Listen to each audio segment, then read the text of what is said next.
Welcome back to Super Sunday. Live action from the first round of the FA Cup today from the Shea. Halifax. Bookies fancy Bob Taylor of West Bromwich to score the opening goal. You get 6-1 on Hunt, 8-1 Patterson, 9-1 Steve Saunders. There really is a smashing atmosphere in the ground. The Shea hasn't seen a game like this for a good while. Probably was that game against Manchester City all the way back in 1980 when Malcolm Allison brought the main road side here and got beaten by a goal to nil. Jeff Astle and Frank Worthington are our guests today. Frank, born and bred in Halifax, lives just up the road. You wouldn't dare bet against them today, Frank, would you?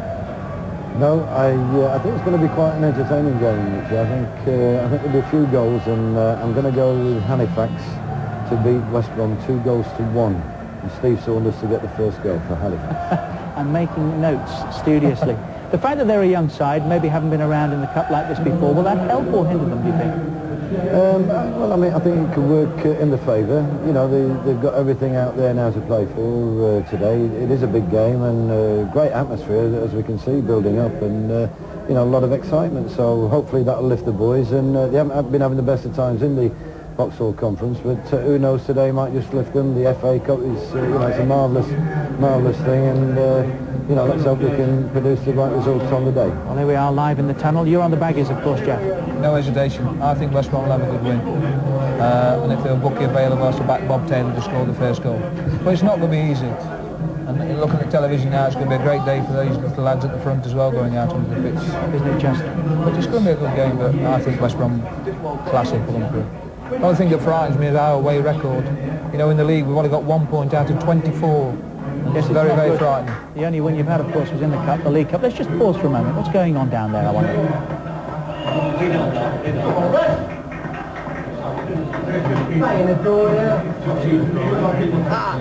Albion are ready. There's no sign of Halifax yet. Here we go.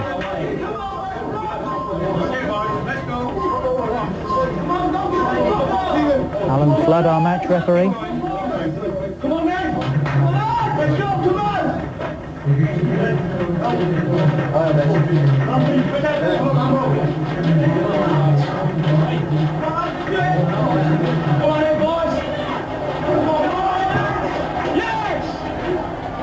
Here we go again. First round action from the FA Cup from the Shea. Halifax Town and West Bromwich Albion. Match commentators Andy Gray and Martin Tyler. Thank you, Richard. It's a formula which always captures the imagination. Halifax Town representing the dreams of all the underdogs in the FA Cup. West Bromwich Albion, by comparison, giants of the game. Well, the majority of the Halifax side are full-time professionals. Two exceptions: goalkeeper Darren Hayes, a former schoolboy and youth international who's now a sports development officer, and striker Steve Saunders, who's studying to be a primary school teacher. 6 of the starting lineup played league football with Halifax last season, including Jason Peake, who joined the club in preference to West Bromwich Albion because they offered a considerably longer contract. The most recent recruit, number 5, Craig Boardman, only his second game for the club, and he's played against Albion this season for his previous club, Peterborough. Well, for the biggest game of the season by Peter Wright, he sends out Halifax with 3 centre-backs. Not a sweeper, no one deeper, but 3 centre-backs who will be asked to perhaps hold Bob Taylor and Andy Hunt at bay. Looks for David German and Peter Craven pushing forward on both flanks to provide the sort of service that Jamie Patterson and Steve Saunders, with 15 goals between them this season, to force the main threat for West Brom. Well, West Bromwich Albion have been so hit by illness and injury that in the past 12 days they played 3 matches and used 22 different players. Today, Tony Lang returns in goal after a bout of flu. The shortage of centre-backs means the midfield player Ian Hamilton is in defence today. No shortage of scoring power in Bob Taylor and Andy Hunt, backed up by Halifax-born Kevin Donovan, who had a spell here on loan from Huddersfield a couple of years ago. Well, in his previous 3 games, Keith Buckenshaw has picked 3 different sweepers to play. I think the injury problems he has in that area has forced him to go in with a flat back 4 as we know it. Lee Ashcroft will play slightly further forward on the right to give them wind. Watch for Kevin Donovan, not restricted to the left side, but able to flow everywhere to cause problems. But the main threat, of course, is Bob Taylor and Andy Hunt. Well, here's a chirpy character for you. Jamie Pattison, who has come through the ranks at Halifax as a trainee and is now the club's leading scorer. He's got a bit to do to live up to the standards set by Bob Taylor of Albion, who scored 37 goals last season, when in the 4 divisions, Albion were the second highest scorers overall behind Newcastle United. Alan Flood is the man in charge. The weather a lot better here today than it was yesterday when it was sheeting with rain. There's certainly a chill in the air. There's plenty of wind gusting around West Yorkshire. The two clubs 66 places apart in the football pyramid. West Bromwich Albion of Division 1 to kick off in their change strip of green and yellow stripes. And if you judge FA Cup success by reaching the final, Albion are in the top 6 clubs of all time in this great competition. First touch for Taylor and for Lee Ashcroft. Andy Hunt through the middle. A fast start here by Keith Birkinshaw's team. Cleared by Billy Barr. Cut out by Bernard McNally, back in the team today. Saunders and Pattison, certainly not the two biggest strikers that you'd find around these days, but they're nippy, they're mobile, and they'll buzz round the Albion defenders like mosquitoes, I'm sure. Here's Caldecott, 19-year-old right back. Kevin Donovan trying to get in and make an early impression in front of hordes of friends and family here. It's going to be interesting that what you talked about, Jamie Patterson and Steve Saunders against Burgess and Hamilton. They're probably used to playing against 6-foot-plus strikers. Here they've got 2 little strikers, as you say, who are going to be very mobile today. Put out by Darryl Burgess. Ball knocked forward quickly, and Patterson appreciated that. He's got a special way of celebrating goals when he does score them that puts Peter Beagrie in the shade, I can tell you. German. And it was Patterson trying to glance it on them.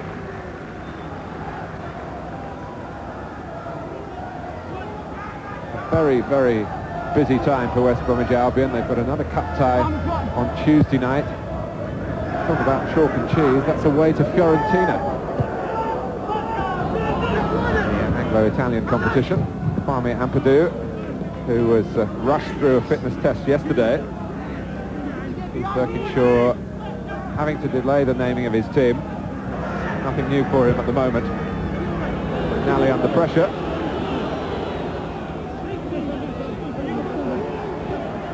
Peter Wragg, the Halifax manager, was hoping that Lee Ashcroft would not be involved. He's got great respect for the former Preston winger, who's become a father for the first time this week.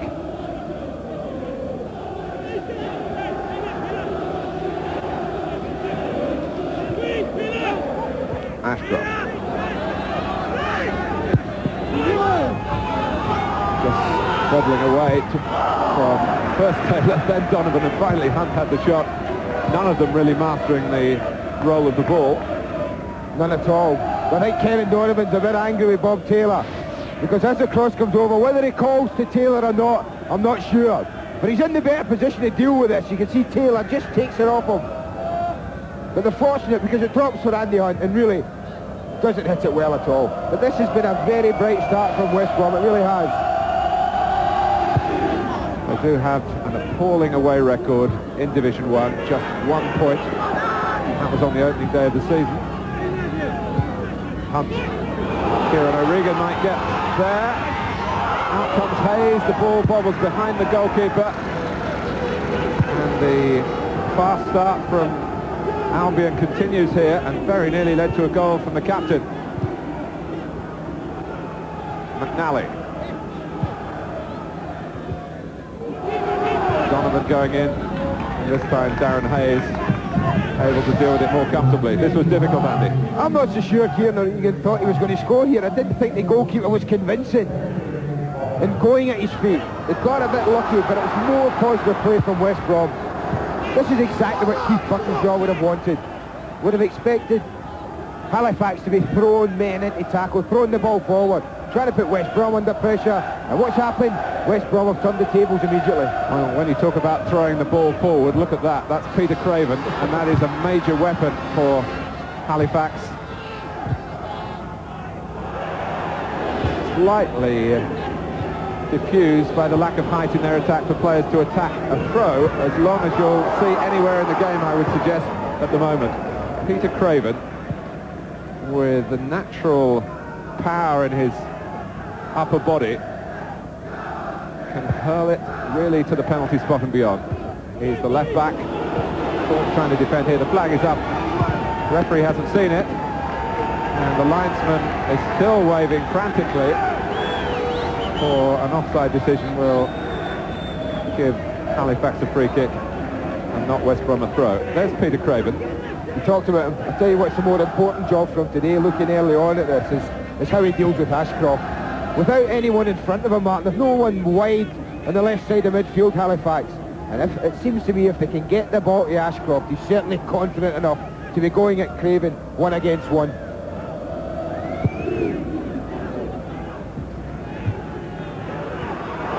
And here's Patterson. Tony Lang comes, blocks it well, it breaks the soreness. He played the original pass, he clicks the goal, and Ian Hamilton headed off the line. Well, that's a bit more like it from Halifax Town. Good movement. We said we warned about them. A little flick on here, and Patterson's through. But look how well the goalkeeper does. Spreads himself very well indeed. Drops to Saunders, he thinks he scored.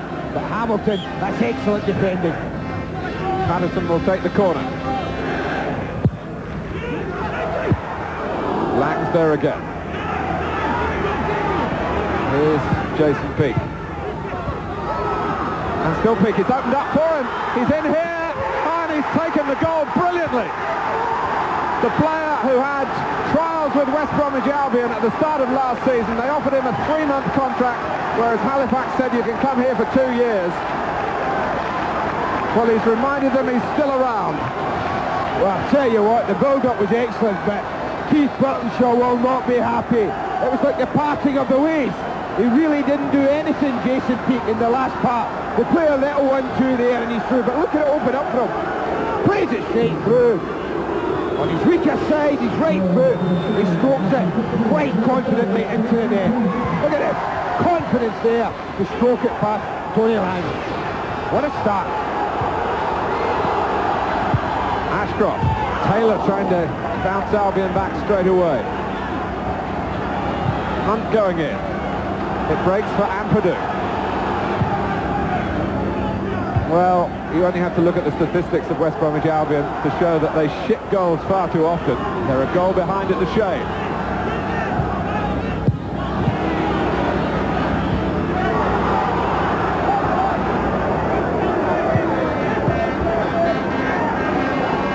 Hamilton, who slid off the line moments before Peake struck. Ashcroft. With a run on Craven here, and he's forced into conceding the free kick. They might have to tinker a little bit, Martin, in all honesty, Peter Ragg. That was a worrying sign there, where Ashcroft was able to push the ball past Craven and have all that grass to run into.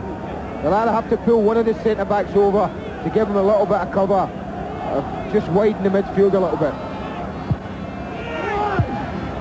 The corner put behind by Billy Barr, who felt the pain of Halifax losing their league status perhaps more than any other player. He's born in the town, grown up as a supporter of the club.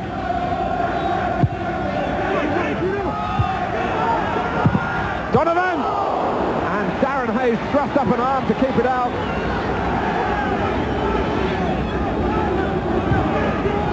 Donovan again, who's got a little of the Matt Letitia about him. He very nearly produced a peach of an equaliser then. O'Regan, Hayes stays on his line. and leaving it for Boardman to deflect away with a crucial header. But Kevin Donovan must have thought he'd equalised that. Can't believe the goal mouth incidents we've had already in this game. Quite incredible. Humped. That will be a goal kick. But I think this is just instinctive. I really do, Martin. It drops to Donovan and he hits it immediately. Takes a deflection. And Darren Hayes just throws up his left hand there. And when the luck's with you, it smacks off it. And that's exactly what happened. Purely instinctive in my opinion. Well, he very was important. A schoolboy international, time where Fraser Digby and Tim Flowers were around. He was ahead of them. Just a reminder of what might have been his full-time career. Didn't really get off the ground. He started as a youngster with Nottingham Forest. It's another weaving run from Ashcroft. And Craven can't do much more than harry and press and hope that he can get close enough to deflect the cross as he did in the end. Well, it's 1-0 here to Halifax Town. Jason Peake gliding through with help from poor defending, but you had to admire the way he took his opportunity when it opened up for him. Ashcroft with the corner. Drops here for Taylor. Andy Hunt attacking it. Peake waiting for it to drop, which might have been a little foolish. Taylor's there again. Donovan trying to curl it. Not quite enough curve as he threatens again the goal of his hometown club. He looks very confident, Kevin Donovan. Started very positively. You can see exactly what he's trying to do here. He's trying to put a little bend on the ball to take it to that far corner. I'll tell you what, he isn't far away.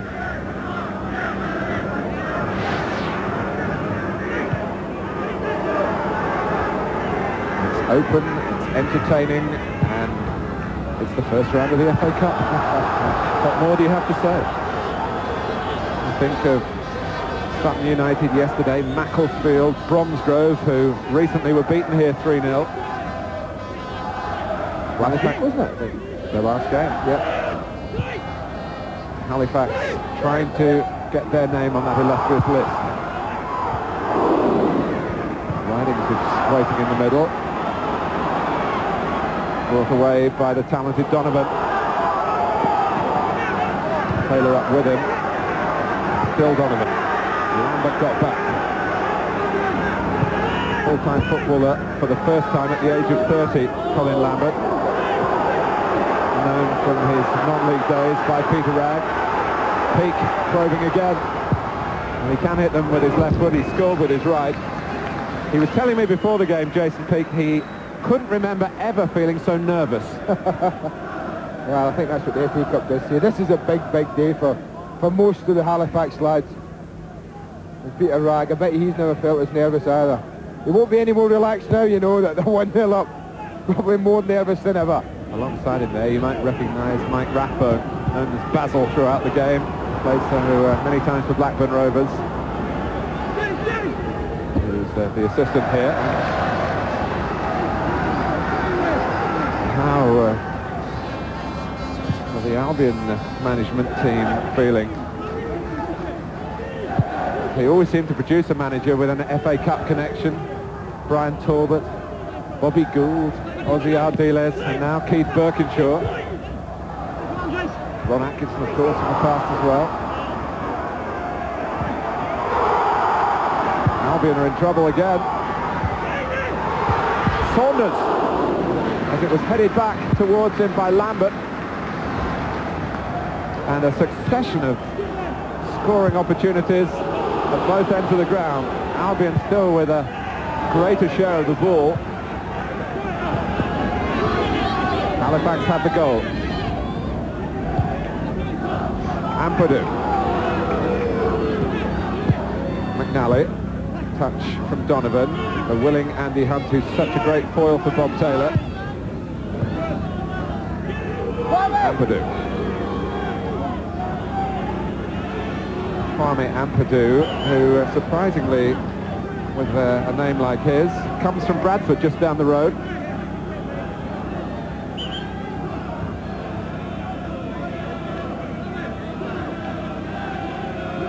They may only have two small lads up front, Martin, but what they do, and I've noticed early on, they do encourage the midfield players to get forward. That's exactly what Colin Lambert does then, helps it into the box. And as you see, Saunders then using his mobility to get himself into a position for a header. Steve Saunders is 29 now. He has been in the full-time game with clubs like Bolton and Preston, and most recently Scarborough. He's planning for his future as a primary school teacher. He's a full-time student at the moment, training at various other non-league clubs in the evenings to keep his fitness up.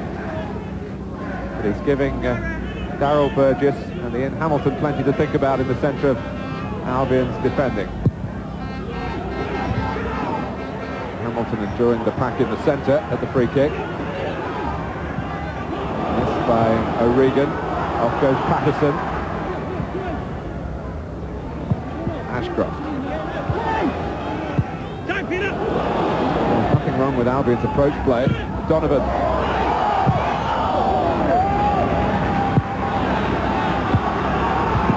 But again, they got Ashcroft in very easily.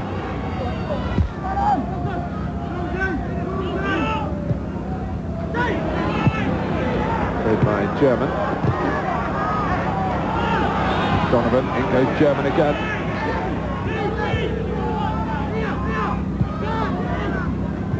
O'Regan wants it back. Hunt.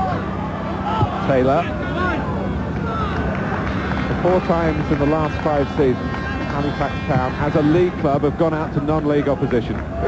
Here they are, very much the underdogs today, particularly with the likes of Bob Taylor in the opposing ranks. And with just over 15 minutes gone, Halifax Town at the GM Vauxhall Conference have won, 16th in the conference.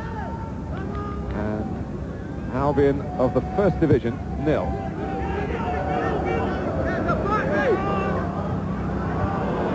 Taylor. Ashcroft again. Needs a good defensive header there, and Halifax got it from Craig Boardman, their most recent signing. Good call from the goalkeeper as well. I could hear it from even up here as it was coming over. He knew he was struggling to get there, and immediately let Craig Boardman know what to do with it. Ashcroft has come across to take the corner. That's Donovan. Got rather stuck under the foot of Andy Hunt as he leant towards the ball. Well, you do feel, Mark, so if this continues, it's only a matter of time before West Brom are back in level term. There is a stiff breeze blowing from right to left down this section. You know, people may think at home that they're being forced to defend Halifax, but what they are finding trouble doing is really getting the ball out their own half of the wind. We see it there, it's been held up there, not even reaching the halfway line from goal kicks. They're finding it very difficult to get outside their own half. Down by Boardman.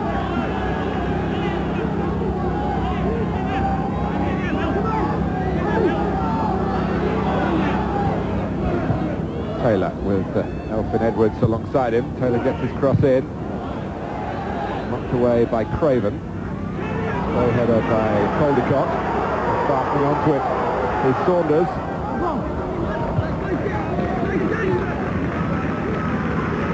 That was sensible there. I was just looking down at number 2, Dave German, who's going to take the throw, and just saying to Steve Saunders, just take it easy, let me take it, let's cool things down a bit. We've been under a lot of pressure back here. I do feel there is much more to come.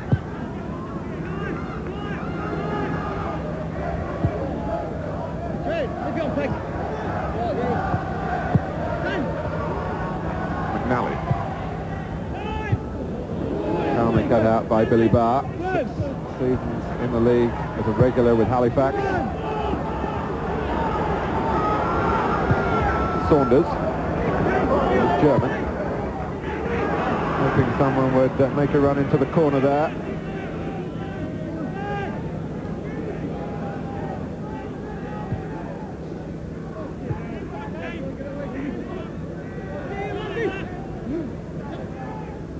Just to illustrate Albion's worries about injuries, Kwame Ampadu only passed fit finally when he got to the ground today to play at left back.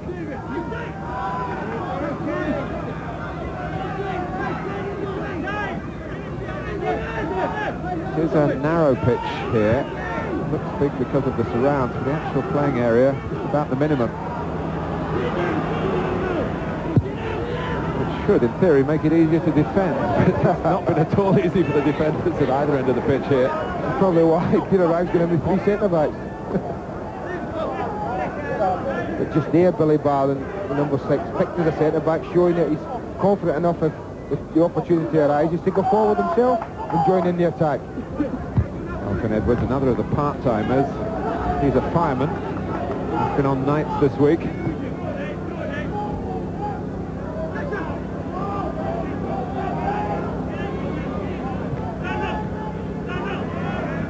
Ampadu. Nally, ball not running for him.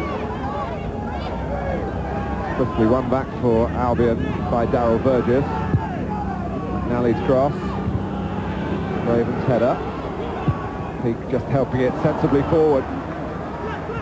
Picking out Patterson, that was perhaps more than he hoped for. Peake again. Jason Peake was a real starlet with his first club, Leicester City. He rather lost his way in the game, trying to pick up the pieces of his career at the moment. Ashcroft, who's got too many tricks for Halifax to handle. But from the succession of supply from the right-hand side, no equaliser as yet. I'll tell you what, he's got a little room for complaint, you know, Louis Ashcroft. He's produced a stream of crosses from that right-hand side. That time he just skipped by Billy Barr after Peter Craven had been caught ahead of the play. But any time he's 1 against 1, he looks a real threat early in the game. Halifax happy to have the throw, and again David German in no hurry to take it.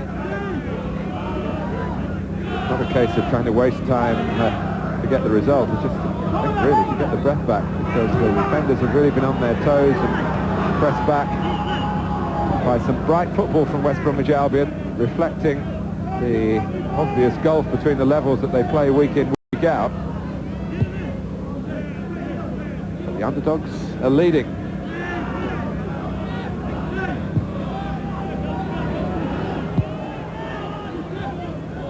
Hamilton, doing his last match before a suspension. He was sent off recently at Tranmere.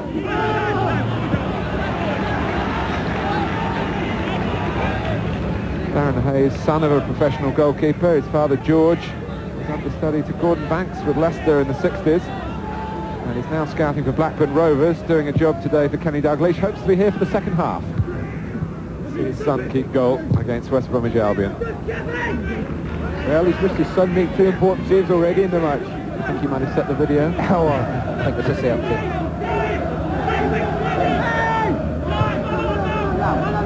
Barr. Pumping tackle from Billy Barr again, very much his trademark. Boardman, who had 4 years as a junior with Nottingham Forest. Riding. It's been hard for the midfield players for Halifax to really get involved in the game. That's an area where West Brom are ruling at the moment. But when they're bypassed and it's pinged up to Patterson and Saunders, there's always a feeling they might be able to join in the second phase.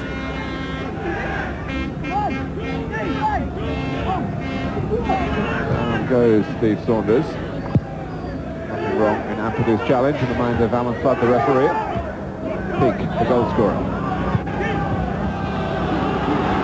Halfway through the first half.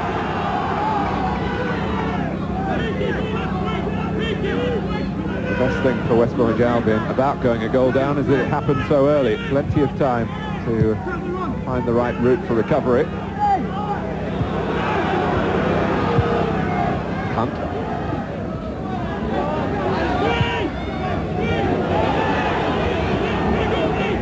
Ampadu, backed by German.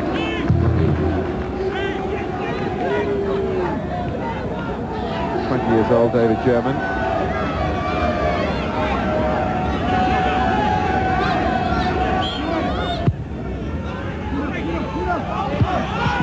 And again, Darren Hayes in the right place. Well, it's a thumping, there's all sorts of bodies got there. But again, goalkeeper, position A. Saunders. Burgess back defending now. Oh, and Patterson trying to slither past Ian Hamilton, who saw it coming, fortunately for Albion.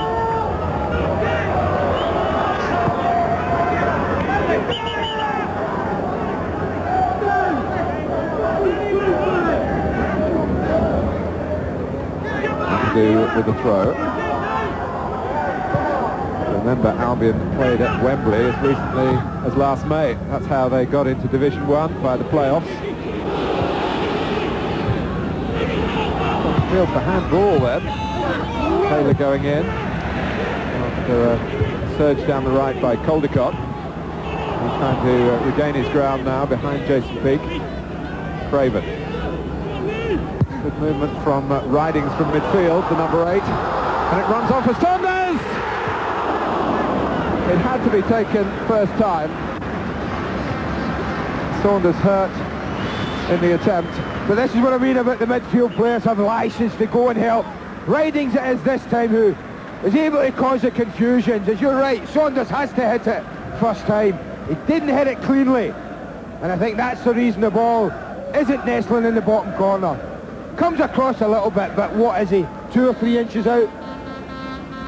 You see Burgess is attracted across to the midfield runner, and that allowed Saunders a little bit of space and a little bit of time for the shot. Well, as a striker, you expect to have to go in where it hurts. It's hurting at the moment. He's been as far as the 5th round in the FA Cup, Steve Saunders, with Grimsby Town. There's Mick Rathbone, a man of many parts here, administering the treatment. He's still registered as a player. Player physio, is it? Player, physio, general dog's body, you'd say. Disappointed, Mick, that his former roommate at Blackburn Rovers, Simon Garner, who's with West Brom here, isn't involved in the match, couldn't get a place on the bench. Sort of a by-play between the two of them before the game.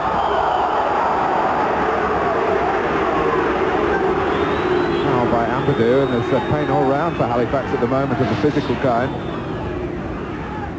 Yeah, it's a clumsy tackle more than anything from Ampadu. But this just gives Peter Ragg's team a little bit of time as well. I know you don't want to pick up injuries. I certainly hope both the strikers are not carrying anything that's going to affect them, but it just gives them a little bit of time to settle and reassess, regroup. Peter Ragg made a habit of knocking out league clubs with his former club, Macclesfield, who of course are in the headlines again today. Keith Birkinshaw has been in the headlines when it comes to the winning of the FA Cup. There's Ronnie Allen alongside him, also knows what it's like to play in a winning FA Cup final team. He did it in 1954. Keith Birkinshaw, of course, the manager of Spurs in their success in 81 and 82.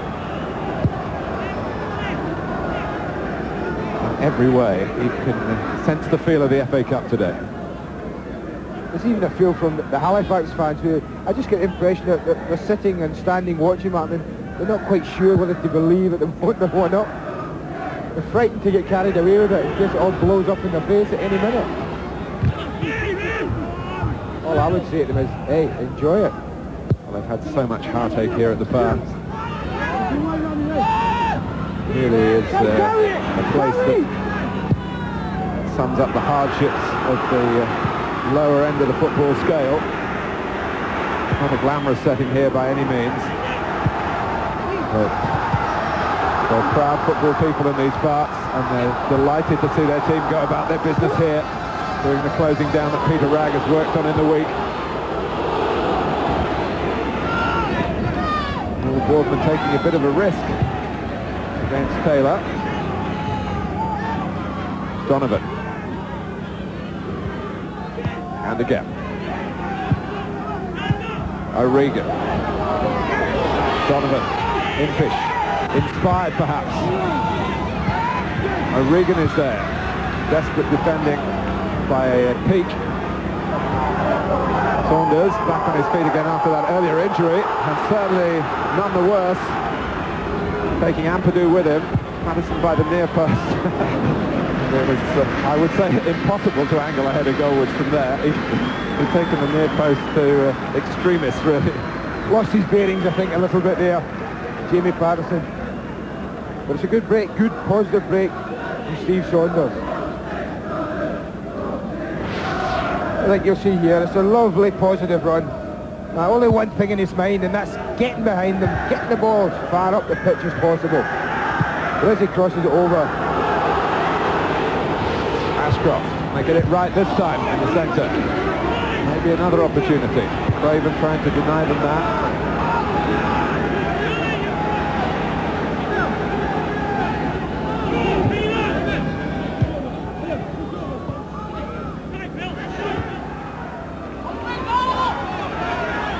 McNally.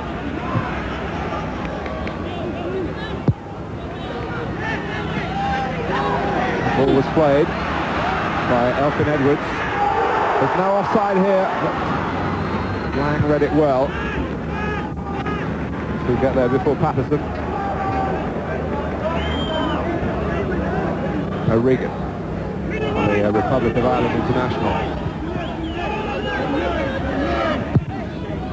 Away by Billy Barr. Comes back. Both for Hunt, who can bear down on goal now. But West Brom have to settle for a corner. David German stuck at his guns there, he really did. Because Colin Lambert put his team in trouble with a terrible pass. Straight to Andy Hunt. Just watch the way German sticks to his task here. He's not going to be outdone there and manages to get his foot in for a corner.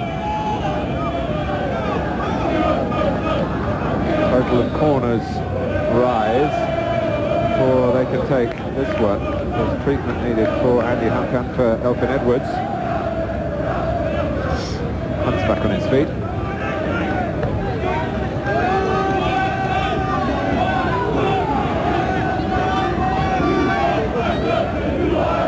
To be a firefighter, you have to be a tough lad, and Elfyn Edwards is certainly that.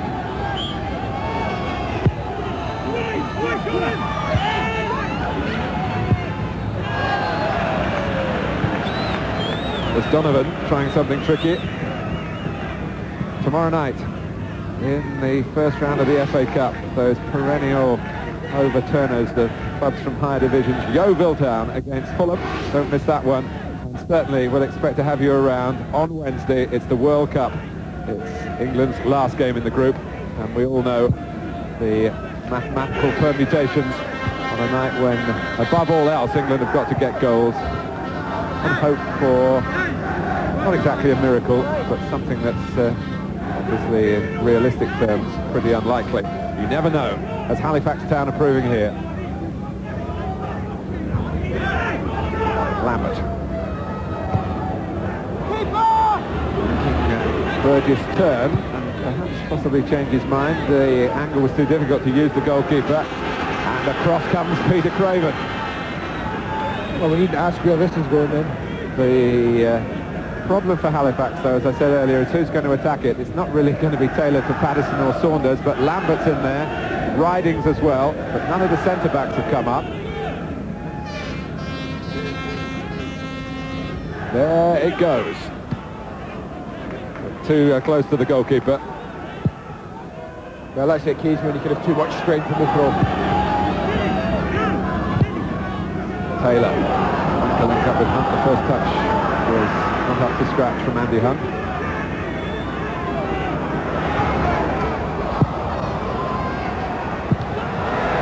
In goes Barr. Saunders had actually given that one up and then was encouraged by the crowd to make a token challenge. It was nothing more than that. Taylor. Edwards.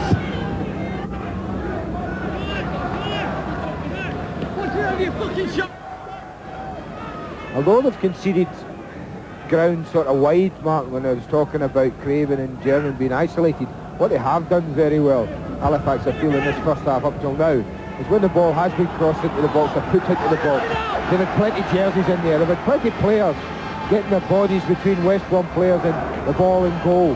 And I think that's been important to them. And of course, the longer it goes on, the more worried West Bromwich Albion will become. I'm sure we've got a lot of their fans watching us on Sky Sports this afternoon. Remember, they took 42,000 supporters to Wembley in May. They certainly aren't all here this afternoon. And more concern for those who have their belief in the Baggies. They've conceded a corner. Craven to take it.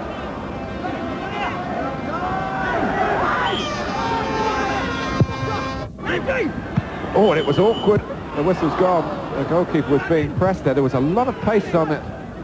And Tony Lang found it coming a little quicker than he expected. I thought it was a bit fortunate. I think it's given against Colin Lambert. Number 9 who goes in there, but you can see no one is near the goalkeeper. And he just flaps at it. But referee saw something, obviously, you and I didn't.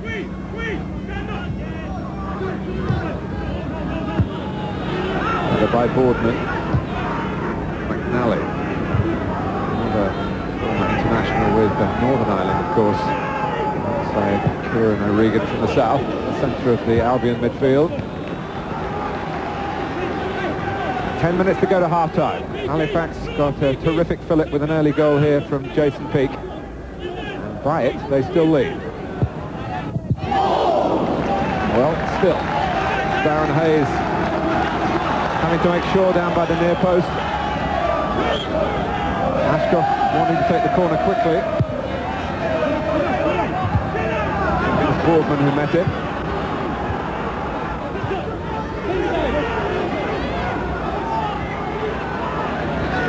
Ashcroft round the back again. The German wanting to take an extra touch. It might be very costly.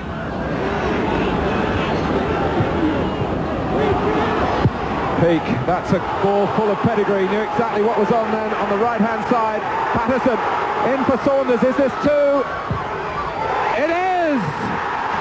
A brilliant goal. They've swept the length of the pitch. And Steve Saunders takes the applause. Halifax Town 2, West Bromwich Albion 0. Wow, this has got quality all over it. No matter what level you're playing at, there was no thought of just playing the ball anywhere aimlessly out of defence. Patterson makes the first run. Patterson to Saunders. Saunders, I thought to myself, has he taken too long? But no, he hadn't. He knew exactly what he was going to do. There's the ball from Patterson. Spots him very well indeed. Takes one, takes two, steadies himself and slots it beautifully. Past Lang into the corner. Well, the early air of inevitability about Albion equalising had begun to disappear. There was less precision in their play. Halifax were beginning to believe that they were good enough to be in this tie, even though they'd had a lead from so early. That belief wasn't there straight away. And then to break away and pull apart a team from the first division of the Ensley League. Well, the Conference Club and the players representing Peter Wragg, very proud of that one, whatever the outcome at the end of the afternoon. They lead here by 2-0. Well, we talked about how different it is when you play against two small lads who've got plenty of movement. And that goal just typified it.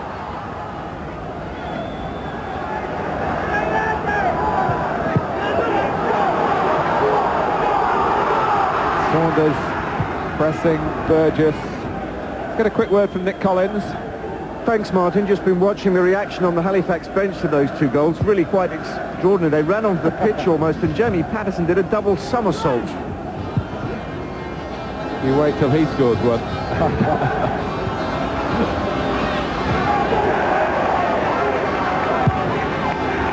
Well, this really is a test for this West Bromwich Albion side. Of course, at the back of their minds, or maybe now more towards the front of their minds, their awful away record in the first division. You bet your life. I mean, they started so positively for me, Mark. They were 1-0 down. But had I been Keith Buckley's I wouldn't have been too concerned about that after 20 minutes. As he said, we're playing the better football. Certainly the greater share of possession. We're always looking to be attacking, but suddenly from about the 25-minute mark, they stopped that. They haven't been able to get the ball to Ashcroft as often as they did early on in the game. The rest of the game's been less composed, and suddenly they're hit again with a wonderful break from Halifax, and now 2-0 down, and as you say, that awful away record this season, suddenly instead of being at the back of your mind, it's right there, smack at the front of it.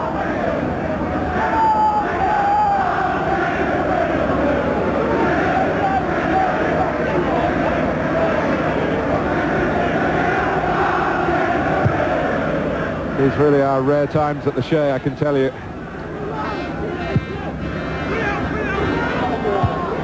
I mean, I'm just thinking, Alan, would this be the scalp of the round? West Bromwich Albion? I think it would be, wouldn't it? Well, Gretna came, of course, so close to another side from Division 1. Bolton, they led 1-0 and 2-1 at Burnden Park.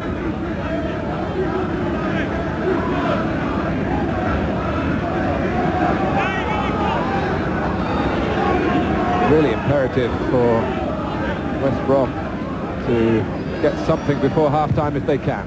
Hoisted by Ampadu. Here comes Darren Hayes under challenge. That's deflected over. I'll tell you what, I got some sympathy with Darren Hayes there. I thought there was more wrong with that challenge than there was with the corner. When Tony Lang was given the benefit of a severe doubt, in my opinion. But it was a horrible one for the goalkeeper to deal with. It was up there for a long time. He made his mind up to come, but you can see there, I felt that Andy Hunt really did make contact with the goalkeeper there. It was Bob Taylor's shot.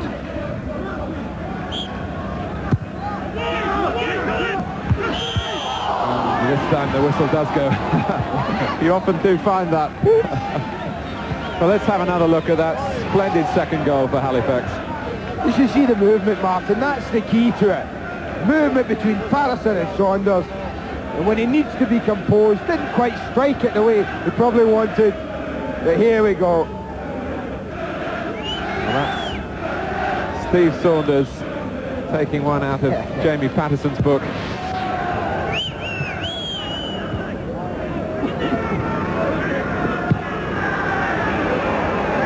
Saunders was in the alternate side last season that knocked out the league team Chester.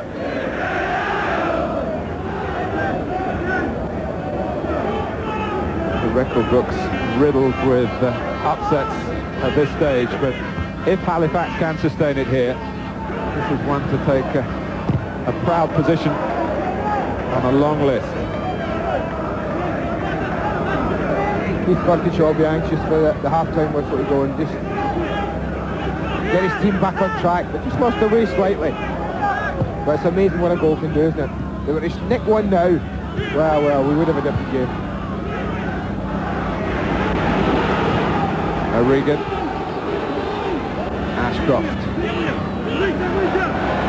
Hasn't quite got the edge on Craven at the moment. Tell you what happened, Martin, about 10 minutes ago, with Billy Barr caught Ashcroft when they were way over in the corner and they had some treatment. I just wonder if that's going to affect them in any way. Well, at the moment, as Billy Barr prepares to take the free kick, just waiting while Peter Craven got onto his feet.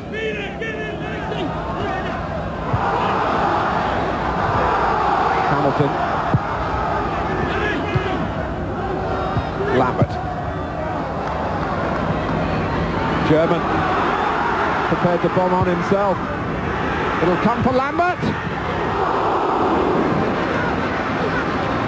Well, it's a move again of some quality, it has to be said. And just how close at the end of this delivery does Steve Saunders come to get the touch on it. The header's down there. Saunders is only inches away from getting a vital touch.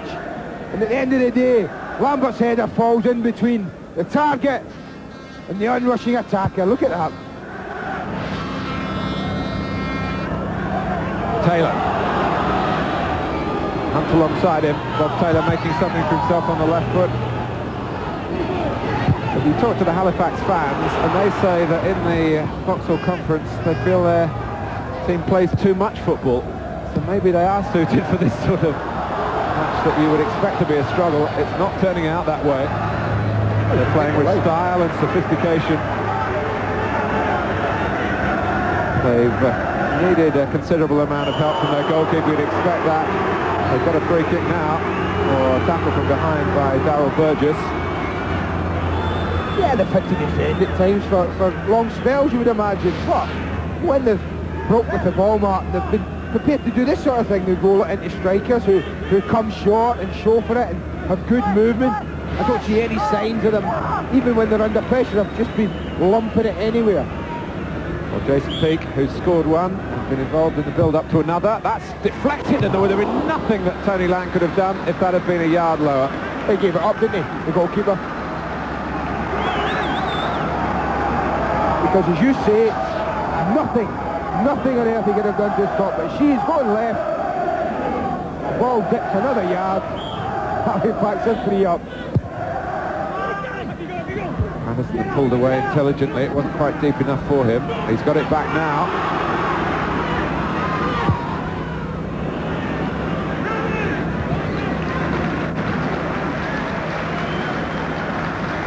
He's a real chatterbox, Jamie Patterson. Imagine what he'll be saying at half-time. There'll be some serious words from Keith Birkinshaw.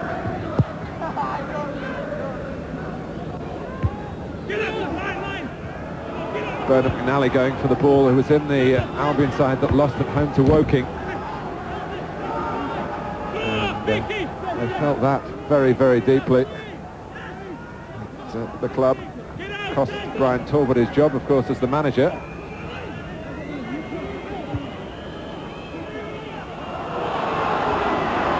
German. Headed back by Hamilton. Probably one of the first loose balls that David German's played all game.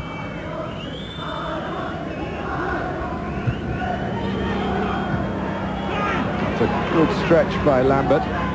Very important for Halifax that they do nothing silly in the closing seconds of the first half here. I think that's a little example of the way they play up to the front men. Nice build up the midfield area, but then as soon as they can play it in behind for the two strikers to run onto, then they'll certainly look to do that. Patterson trying to chip Lang here, and they're not quite getting the elevation on it. But there's little live wire sending shockwaves through Albion again. Well, always want to run behind. He makes his mind up early, I felt there, too early possibly, that he's going to try and chip the goalkeeper. Another little look, and he would have seen that his strike partner was thundering in the far post looking for a ball.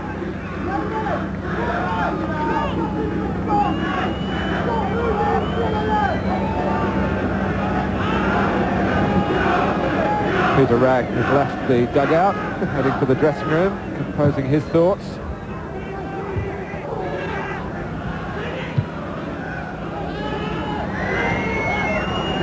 Taylor. Purdue pushing forward, Hunt wanting it eased on, but it didn't come straight away as Andy Hunt wanted it. Albion have got a throw. Alan Flood, the referee, has a look at it, stopwatch. He's already added on a couple of extra minutes.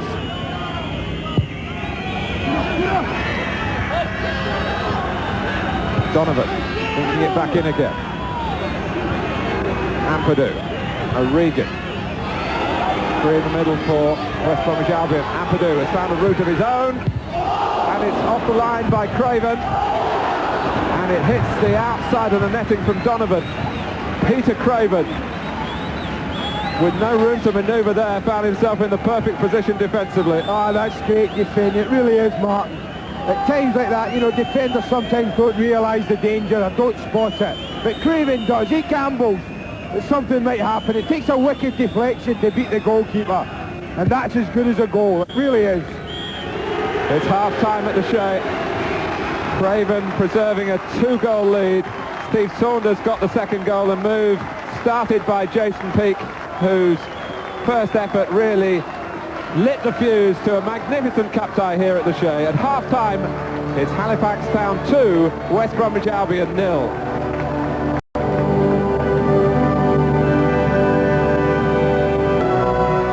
Who needs Cantona when we've got Billy Barr, the Halifax Town captain, and the Shea men lead by 2-0 in this FA Cup first round tie. West Bromwich Albion on the wrong end of that scoreline at the moment, and it is a very cold day. Frank Worthington and Jeff Astle are our guests in the studio. And Jeff's picture, the other side of it, Jeff's face and picture, the other side of that break. You're really not very happy at all, are you? No, very disappointed. I think we'd have I thought we'd play well here today and have a good result and a good win, but I'm very, very disappointed. I mean, we're 2-0 down, same as say, we could have been 4 down, 4 or 5 down, and they're just walking through us at the back. Very disappointed. But same as say, we're only 2-0 down, and you know, things start going right in the second half. We're trying to expect a draw out of it or something like this. I think you were murdering the dressing room when you played, weren't you? I'd rather be sitting here than sitting in the dressing room, let's say that.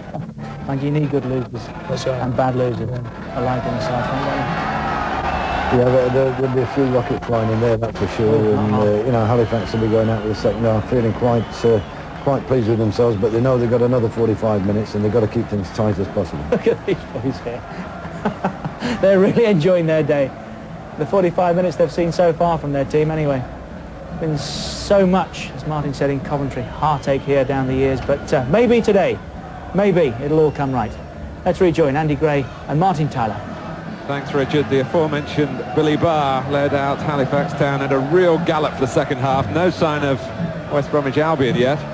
Keith Birkinshaw taking full advantage of the time permitted to try and sort out the mounting problems for his side. Just to enforce what Jeff Astle was saying, Albion do have a terrific goal-scoring record throughout the year of 1993. They went out of the FA Cup last January against West Ham. They didn't score in that game. Then they scored in 31 games in a row till the end of the season, which climaxed at Wembley with that playoff success over Port Vale, with Bob Taylor very much at the sharp end of all that. Well, they've got to get at least 2 to avoid considerable ignominy here at the Shea in the 45 minutes that remain. There's 2 lively front men, Saunders and Patterson, getting the second half underway. Donovan. Cross comes Barr, one of the 3 central defenders employed by the Halifax manager Peter Wragg in his first season with the club, brought in because of his knowledge of the non-league scene.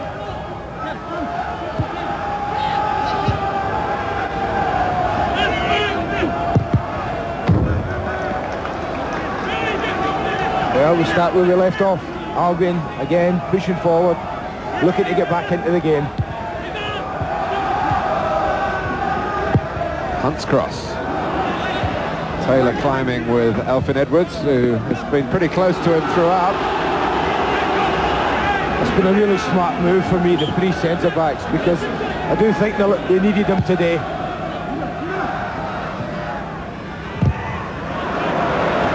Because there have been times when one of them has been caught out of position, but the other 2 have been there to step in, and that's been vital.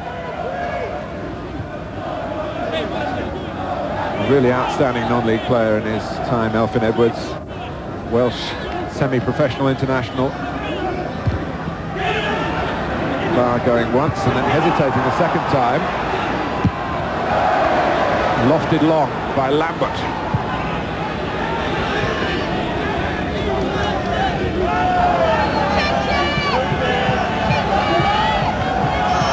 Tony Lang beaten by goals from Peake and Saunders.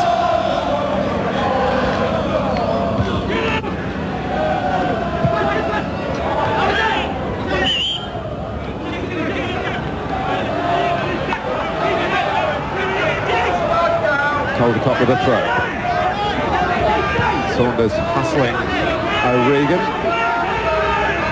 Quick word from Nick Collins down by the dugouts there. Nick. Thanks, Martin. I don't know whether it's a kidology or not, but Peter Wragg reckons that Halifax are a bit fortunate to be ahead. He's very concerned by the threat that Albion have posed down the flanks, especially Lee Ashcroft, though he did admit every time Halifax attack, they also look as if they're going to score. Keith Birkinshaw says we've just got to keep going the way we are and don't panic. Easier said than done. It is. I couldn't agree more, actually, with the assessment from Peter Wragg. I wouldn't be at all overconfident that it was going to stay like this, because Albion certainly did threaten that first half. Long throw again from Craven. Hunt trying to hold off Boardman. He wasn't to be denied. Riding's going in.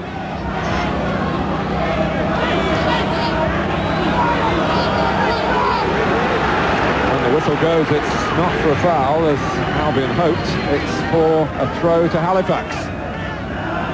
Craven waiting this time, and Edwards is making his way up to join the tall Ridings. He goes in now. Cleared by Hamilton. Held up well by Taylor. Now, can Albion put their passes together from here? Donovan to Ashcroft.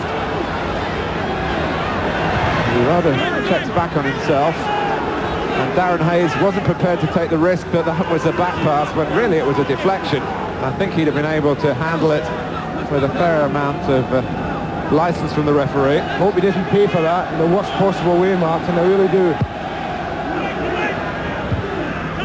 He hasn't. That's a difficulty for goalkeepers now. I was a bit surprised with Lee Ashcroft there. He had a wonderful opportunity in all of the first half. He was looking to go on the outside, and the one time when it opened up in a real positive position for him, he checked back inside and really just ran out of ground.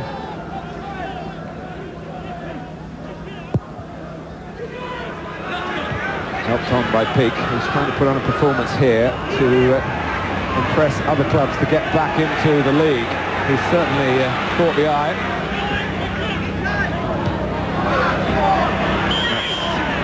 Caught the eye of the referee. The foul by Craven.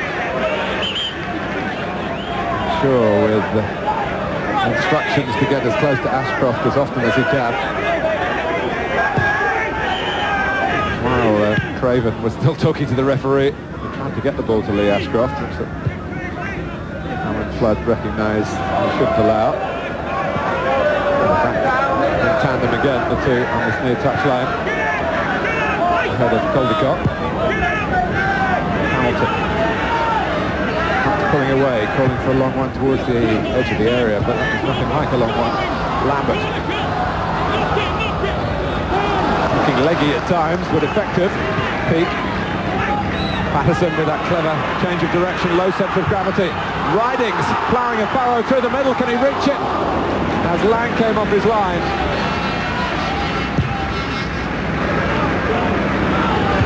And a game that produced, 20 shots in the first half is continuing along the same theme in the second half.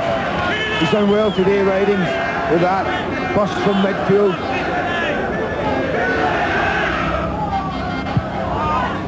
Saunders.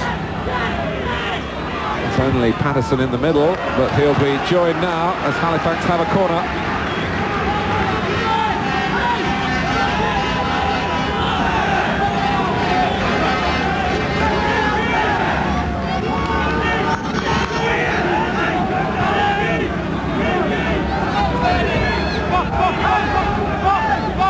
Albion leaving two out. Clear their lines quickly if they can. Try and play on the break here. Donovan's on the ball. One of the two upfield had to come short to try and give an angle. It's found now by O'Regan. Donovan. Forward by Elfyn Edwards, just happy to get to the ball. They've worked really hard, Mark. No, every one of them, the Halifax side, every one of the outfield players has really been at it. Peter Wright really couldn't have asked for any more up to now, certainly in the effort stakes, and I'm sure he's been very pleased with the football they've played when they've had possession. Well, trying to let it run out of play. Albion have got the throw. Barr cuts it out. Of course, we should emphasise again that the majority of the Halifax side are full-time professionals, so unlike many of the cup ties yesterday between the part-timers and the bigger names from the league side, Halifax should be able to sustain their physical efforts. A lot of smaller sides lost goals later on yesterday, didn't they? Perhaps tiredness did play a part in that. As you say, with full-time players, that shouldn't be a problem for Halifax. Not only full-time training every morning, but often in severe weather conditions as well. They're a tough bunch. Saunders, who is one of the part-timers, but you'd never guess from the amount of running that he's put in. Craven. And still came to the club as a winger. That's a pity. It was a smashing run. And a pity he didn't provide us with a cross to do it justice. Very positive. Little nutmegs there. Darren Burgess won't be happy. Defenders never like nutmeg. Craven again. Easily hit to the Parker Palace. Lovely first touch. Crisply delivered to Saunders. Ridings. It's Halifax playing the football. German. Oh, and, it's very important for Albion that Caldecott got his head to that. Peake had taken up a good position, making a run on the blind side. But the alarm bells ring when Ashcroft's in possession. Flags up for offside against Taylor. You do get games when you're thinking that 2-0 up, unless something extraordinary happens, the game's over. But I just don't get that feeling today at all. You know, even at 2-0 up, if Albion were to get one back, and with the pressure that they mounted in the first half, there's certainly something in the game still for them. I refer you to last week's Super Sunday. Half-time, yeah. Manchester City 2, Manchester United 0.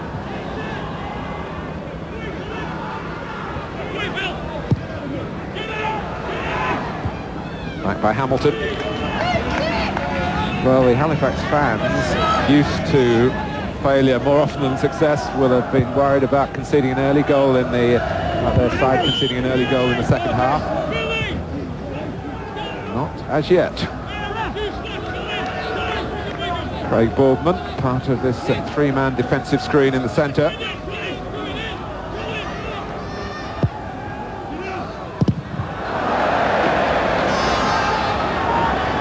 Patterson chasing.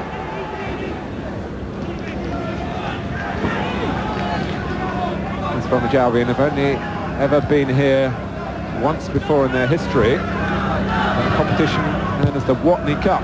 Many of you won't remember that. In the early 70s it was a pre-season tournament involving high-scoring clubs. Well, here's Kevin Donovan trying to be a scorer here. Brave work by Hayes, very brave indeed. Oh, and Bernard McNally was angry. He kicked out then. Normally a very peaceable character. And a referee keeping an eye on that and allowing the game to go on as Saunders crosses from the Halifax right. Well, there was all sorts going on there, wasn't there? How on earth the referee kept a track? I'm sure when this ball goes out, he'll be having a word with one or two players just to calm things down. We might be able to have a look at the incident, which saw McNally definitely kick out in retaliation. Prior to that, there was another excellent piece of goalkeeping from Darren Hayes. There certainly was, Martin. Donovan, I think, is the one who gets through here. They just catched him a little bit bare there. But when you need a brave goalkeeper, then Darren Hayes provides that bravery.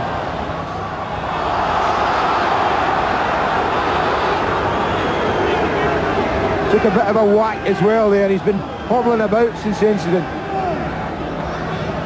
As a youngster, he was really picked to go on and scale the heights in the game. Now, he's faced with a free kick here, but Kevin Donovan is lining up.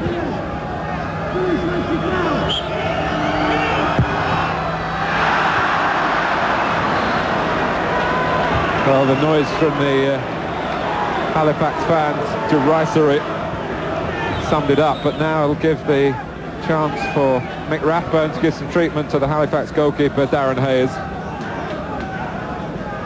Keith Birkinshaw now is going to try and find some influence from down on the very touchline itself.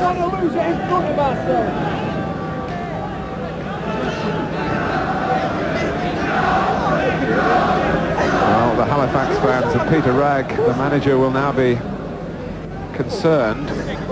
This year, though, we do have substitute goalkeepers in the FA Cup.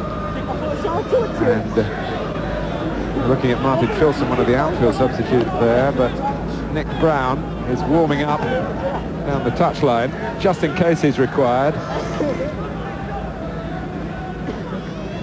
Would be the man to go in goal. He's on the right of your picture. formerly a trainee at Norwich City. Behind him, Nicky Reed, who was here with Manchester City there he is, in 1980 in the third round of the FA Cup. Malcolm Allison and all. Halifax then at the 4th division beat them by 1-0. Surely this is the biggest cup tie here since then. A match that was very much in the annals of the club. Regan was waiting, Donovan trying to tee him up. Ampadu with the cross. Ashcroft might have called for that. Andy Hunt's right in there after Taylor's header. Halifax scrambled away through Craven. Numbers, that's exactly what they had in there, enough numbers.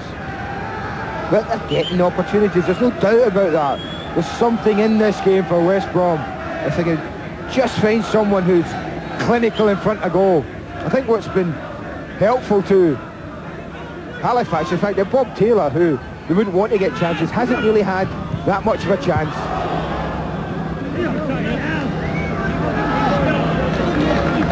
West Bromwich Albion are getting ready to make a change to bring on midfield player Mickey Mellon.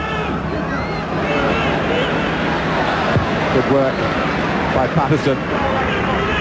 Saunders, well played.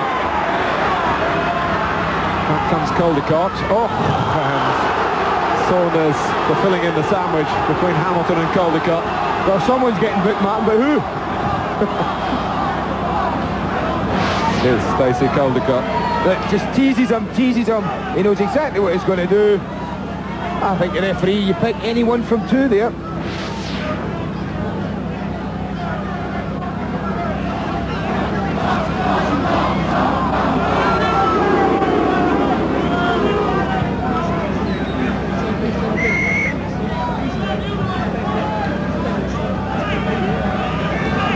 Keith Birkinshaw having come down to make sure that the substitution would occur. Goes back to his seat in the stand alongside the chief scout of the club there, Norman Bodell, who's a former Halifax player from bygone times, former captain of the club. A lot of connections here. Game restarts after the booking for Caldecott with the Halifax free kick taken by Craven. Again, a real eager Beaver.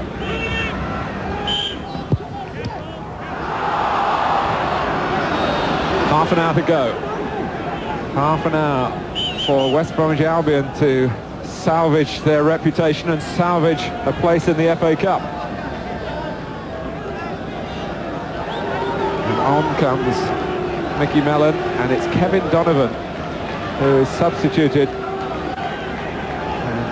He'll be deeply disappointed about that. I think to make an impression here. I'm a bit surprised with that, Martin. Obviously, Keith Birkinshaw knows his Albion players far better than I do, but of all the outfield players up to now, Donovan really has looked most likely to break down this defence. He's the one who's been getting himself in there. All right, he hasn't converted any of his chances there, but the important thing, he's been continually getting in there on the end of stuff. And I'm a little bit surprised at that decision.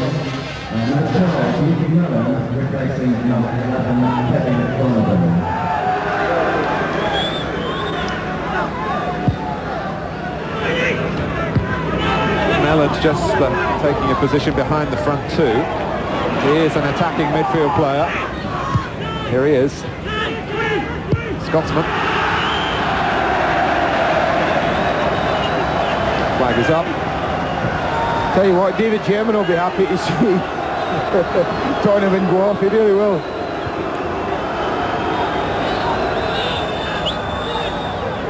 Well, happiness is the emotion uppermost in Halifax at the moment. Peter Wright. He's quite a disciplinarian, a very dedicated coach. Here's Saunders. Patterson on his good left foot, but not a good left-footed shot. Yeah, it was always one he was going to take first time, and I felt had to take first time. Saunders holds it up very well, creates a little bit of space, and that's there to be hit first time. Edwards with a header, flicked on by Patterson, chase for Saunders. Tidy defending by Burgess. Patterson's gone down with maybe a touch of cramp. McNally, pressed by Peake. Mellon, he's got quick feet. Peake.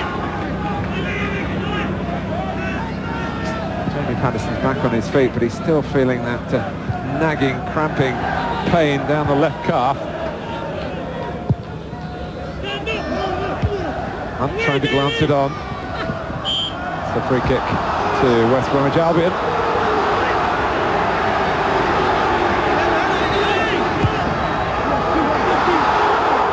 Well, the game has gone on with Halifax caught expecting the referee not to restart the game. Well, that surprised me, that decision. The referee had a good view of that.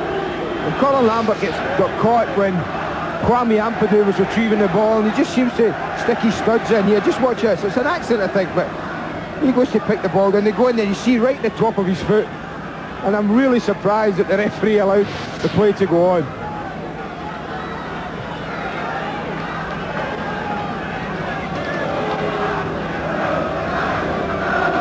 That'll be painful, that one, Martin, I can tell you. Top of the foot. Lots of little bones there. You'll have felt that.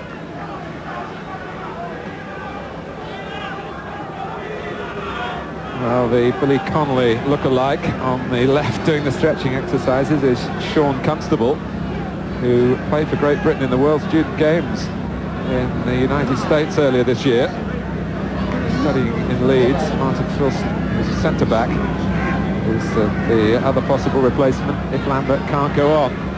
But when you've knocked around the non-league scene for as long as Colin Lambert has, you're not going to give up a position in a game like this lightly. No way. Not if you've anything about you don't, Martin. Well, the culprit in that incident has now been penalised for a foul throw, Kwame Ampadu. And the Halifax fans love that. He can't believe it, can he?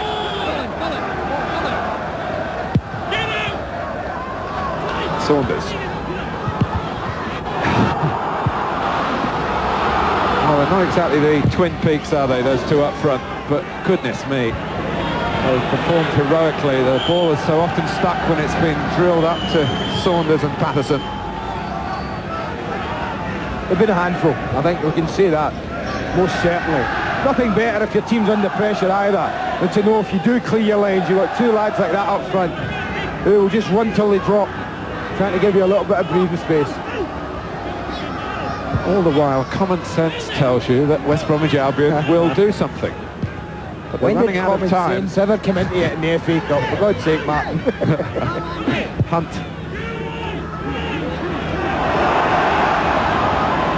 Here's Taylor. Not really where West Bromwich Albion would want him. He's moving into the middle now. Edwards. Halifax, for once, struggling to get out. McNally. Here's Caldecott.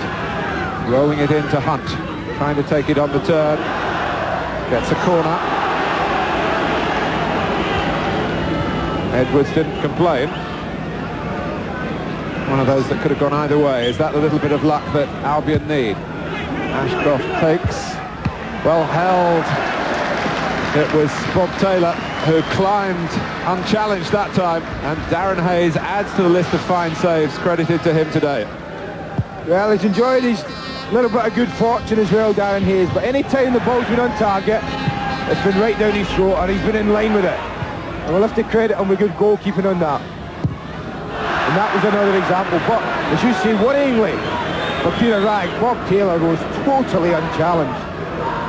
I think that's been the big thing for me. I mentioned it earlier. Most of the chances haven't fallen to Bob Taylor.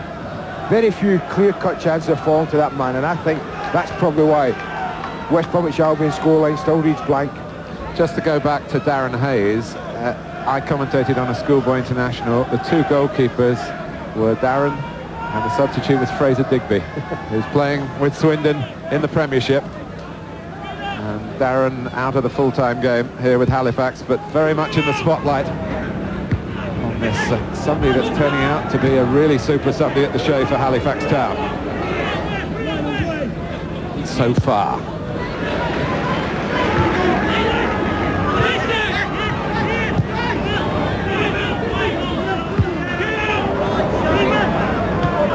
Patterson.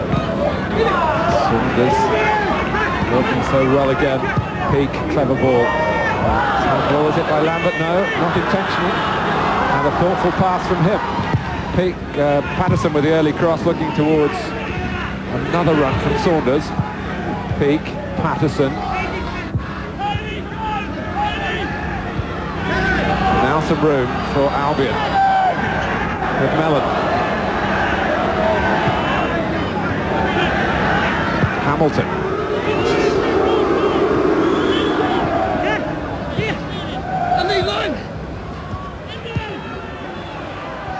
Well, here's Andy Hunt trying something ambitious. Was that a sign of desperation, or was it the kind of drive that Albion are needing in increasing quantities?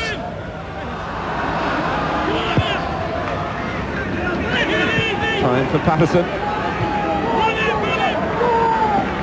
Peak. Lambert, to release it quickly did. Ridings, lovely football from Halifax again. It's great play. Is there going to be a sting in the shots? Well, there was, but it wasn't on target. Lovely stuff again. Any time they've had an opportunity to put some passes together, they haven't needed any encouragement, have they? It's been excellent stuff from the non-league side. It really has. Look at that. Pass, move, pass, move. The movement going across them again. You saw Patterson drag players out of space. Bit of obstruction by Peak. Although they've had most of the possession, West Bromwich Albion, Mark, there's no doubt that Halifax have used the ball better when they've had it. They started the season as favourites to bounce back into the league, of course, from the conference. But they didn't win any of their first 7 games in the new league. There was obviously something of a hangover from losing league status. Peter Ragg's job was very much on the line. Even as recently as last month, a certain section of supporters were calling for his head after Halifax had been beaten here by Woking. Thought you might get that one in. 20 minutes to go. And plenty of thrills here for a crowd of 4,250. Hunt.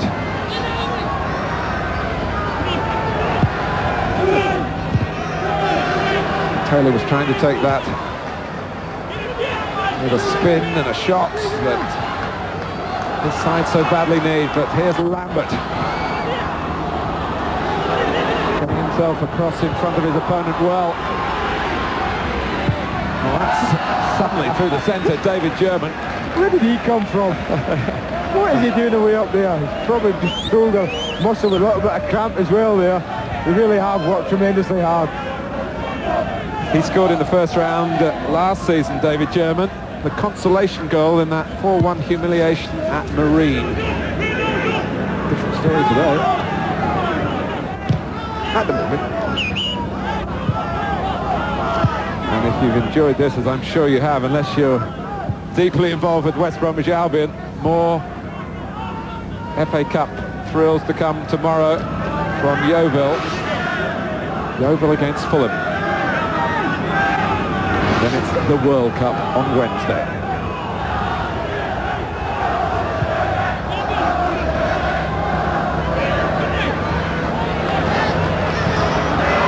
Halifax can find some room in which to express themselves here. That's Peak not quite getting the angle on the pass, which was aimed from left to right for Saunders. It was a bit unlucky, it just sat up for him as he made contact, but good vision. Boardman. You know, it's dangerous to say so, but they look less and less likely to score as this second half has gone on. West Brom I'm talking about. And Halifax have looked more and more comfortable. I suppose that's a recipe for disaster. Now you're talking common sense again, which you berated me for earlier in the afternoon. anything can happen. We know that.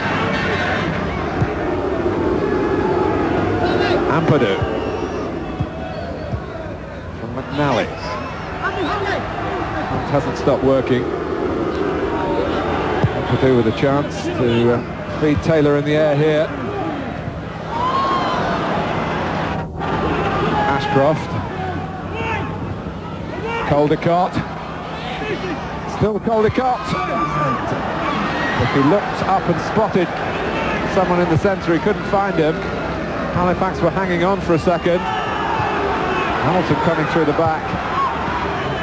Would have thought that that might have been given as a free kick. Ashcroft. Pushing at the far post. Steve Williams, the linesman, absolutely sure about that. But that's the first real scare for some time. Caldecott gets himself in. They just get a little bit of a mix there, and it breaks for him there.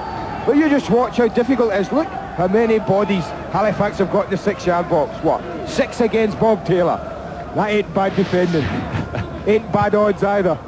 And it was the number 6, Billy Barr, who was first to the ball. Mellon.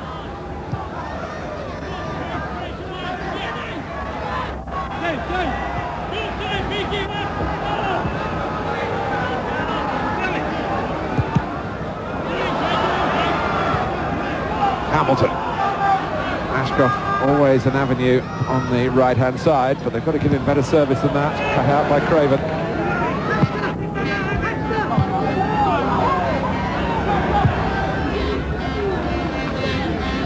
We're getting to that period of the game now, Mark, where the Halifax players will, probably for the first time, be thinking to themselves, we can actually win this. And that's always a dangerous time in any cup tie.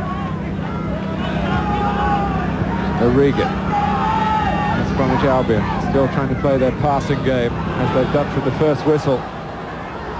Despite the twin disasters. Goals past Tony Lang from Peake and from Saunders. Hunt.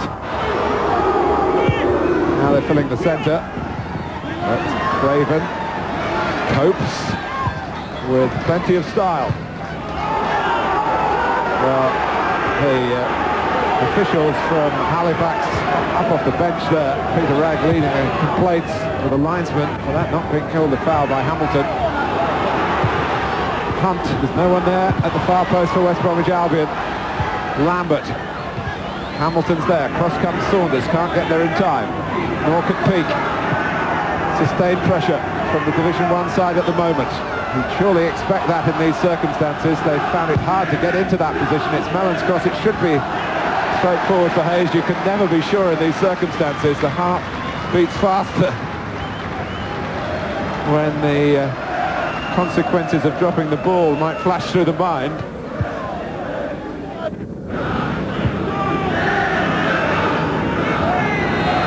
O'Regan. Hunt again. Throw to Albion. And the stoppage now allows Nicky Reid to revisit the scene of one of his nightmares. January 1980, he played here when Manchester City were beaten in the 3rd round. Made the headlines, Halifax did that day. And they're close to doing it again on this afternoon, and Nicky Reid is part of both of it, but he's been sent off to try and help change things around. The last roll of the dice for Keith Birkinshaw. Certainly is. It looks like they've said to Ian Hamilton to push forward into midfield, and now Reid's just slipped into the back there, and they're going to play with 3 at the back, which is all he can do.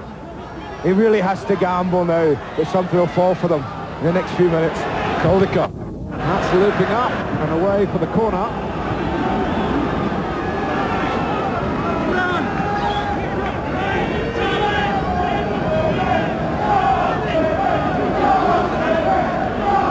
Had plenty of corners, West Brom, but I have to say that up to this moment Halifax have dealt with them quite well. Got plenty of big bodies in there.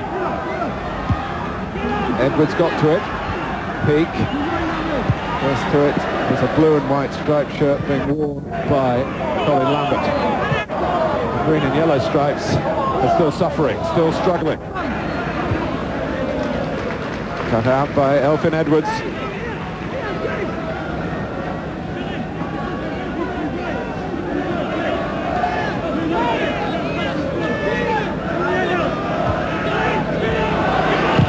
Regan. Well, it's a chance. You have to say that. It dropped down very invitingly for Kieran O'Regan. And it's important in situations like that, under no pressure, that you at least put the ball on target and make the goalkeeper do something. West Bromwich Albion, who have won the FA Cup 5 times, have been losing finalists on another 5 occasions. As I said at the start, if you judge it on that criteria, in the top 6 FA Cup teams of all time, they're trailing here at the Shea by 2-0. And still you sense that the Halifax fans, conditioned to disasters, can't believe it. 11 minutes to go. Free kick to Albion.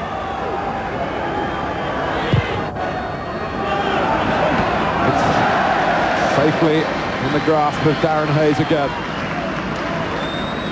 Doesn't come for the training sessions in the week. He's working, so they can't work too much on their defending as a group. Simple. If it's in there, come and catch it, Darren, please. I think that's what Peter Wragg would have said to him today. What would those supporters and that manager give for a 3rd goal now? Well, that would end it, wouldn't it? They might not need it, but it would still come in mighty handy for the nerves over the closing stages of a very special afternoon at the Shea. Right here on the borders between West Yorkshire and Lancashire, where there's a chill to the wind, where there could be a great warmth in the result, but Peak losing out there, and another missed kick by Boardman. Another sign of strain for Halifax. They're lining up here on the right for Albion. Ashcroft taking his time, changing his mind. No shortage of numbers in the middle for Albion. That's Hunt. 2-1. 10 minutes to go. Well, 2 personal disasters in the build-up, wasn't there? You mentioned that Peak missed the ball in midfield. The Boardman who missed it at the back. Albion going the attack. And this is a brave header from Hunt. Terrible clash of heads there, but he was determined he was going to make the cross his. And really attacked it. Great spring here. Look how early he goes up there. And he really gives Darren Hayes no chance whatsoever.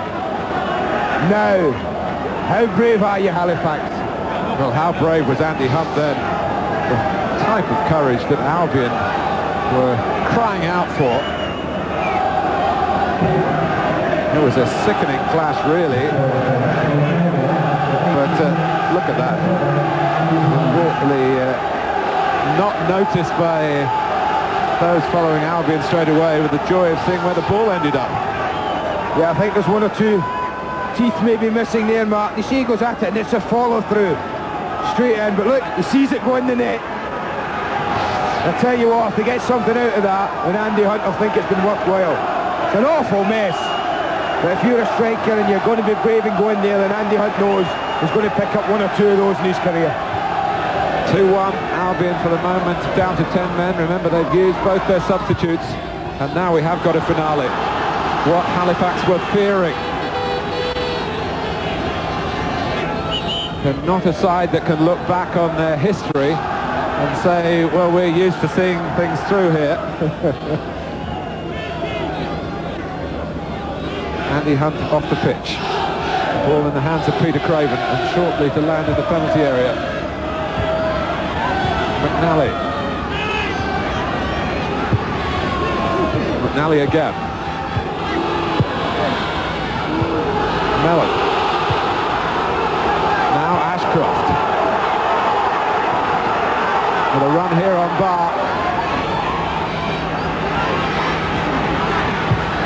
McNally. Cleared by German. Could possibly have let it run, but he needed a very positive call to even think about doing that, and I would suggest he didn't get one. Back comes Andy Hunt, very much the hero of the moment for West Bromwich Albion.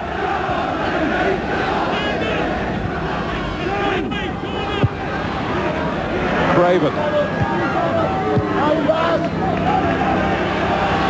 Well, it's now a case of can they hold out. I think that's all that we want answered now. Hunt He's in again. A great block by Elfyn Edwards at the expense of the corner. Not half.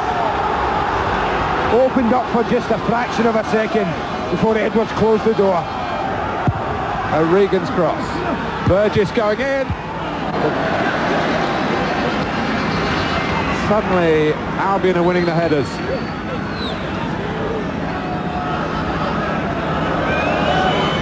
Suddenly, there's a doubt. Suddenly Halifax see 80 minutes worth of tremendous work slipping away, and they've got to hold on.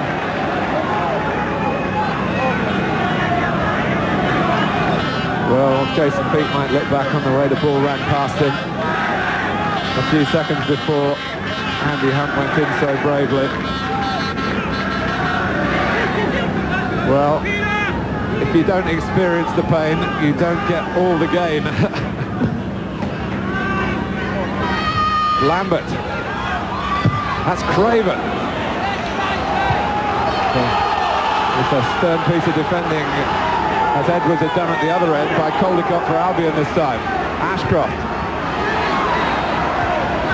Broken up by Barr. An obstruction by Hamilton. It's been a referee who's allowed the physical side of the game to go, and the players haven't abused that. Another cross. Another jump by Hunt. And another catch by Hayes.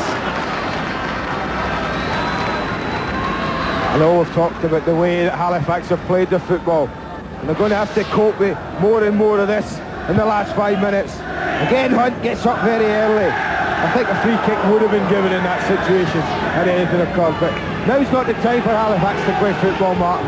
Now's the time for them, when they win it, is to set it over the top, send it into the corners, and get Patterson and Saunders to chase after it. Well, it won't be Patterson if they're taking him off. Here comes the player known here as the Gypsy. Sean Constable, who was with Scunthorpe last season. He's a student. He's a very fit lad. He's got great belief in his own ability. He was absolutely desolate when he learned he wasn't going to start the game. Been in the side earlier this season. He's very popular here. Barr. German. Nicely played by Ridings. That smacked of composure, not panic. Taken on by Saunders, whose goal is the difference between the two sides. Peake. Here's Constable. And they say he's confident. And went for the shot.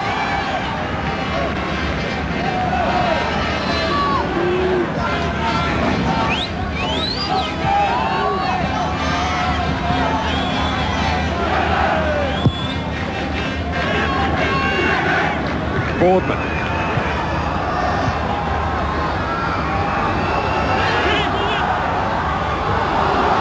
Given away momentarily by O'Regan. Saunders. Well, you've got the whole magic of the FA Cup summed up in this situation. The big boys trying to bounce back. The little side still have the lead and want to add to it here. Constable. Peake wanted it, perhaps got a bit too close. Couldn't find Ridings.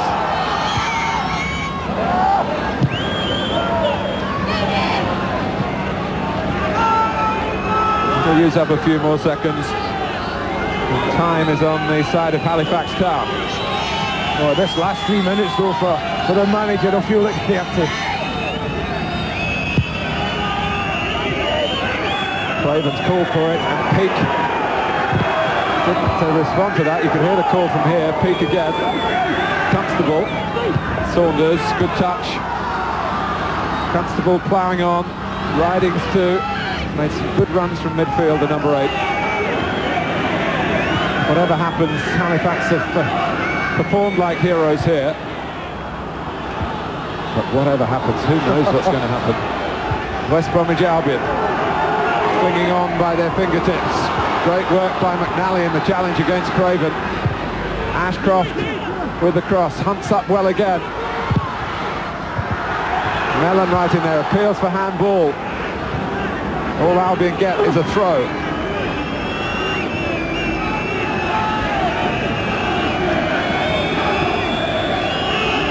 Launched in towards Mickey Mellon. Albion hoping it will fall their way. Oh! Over the top from Darryl Burgess by a whisker. Oh, was it that far? Goodness me, it was closer than that, surely. They were always short of numbers at the edge of the box when the ball dropped down. You see there's 2 or 3 Albion shots here. Burgess just has a swing at it. That's all he can do. It's a difficult height to take. Edwards. Not there the second time as well, just as Hunt thought he was going to be able to take it on. Saunders trying to buy Halifax a bit of time here. Lambert. Peak. Well, it'll buy some seconds. It'll buy some seconds.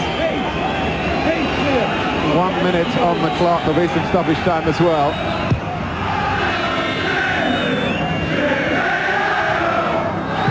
O'Regan. And where's that ricochet to Taylor.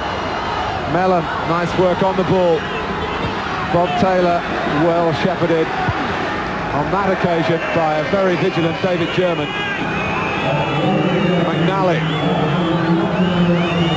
Here's Nicky Reed. Crowd baying for the referee to blow the final whistle. Offside against Saunders. Peter Ragg was off the bench again. Well, he didn't think it was offside, naturally. He's been to Wembley before. He was...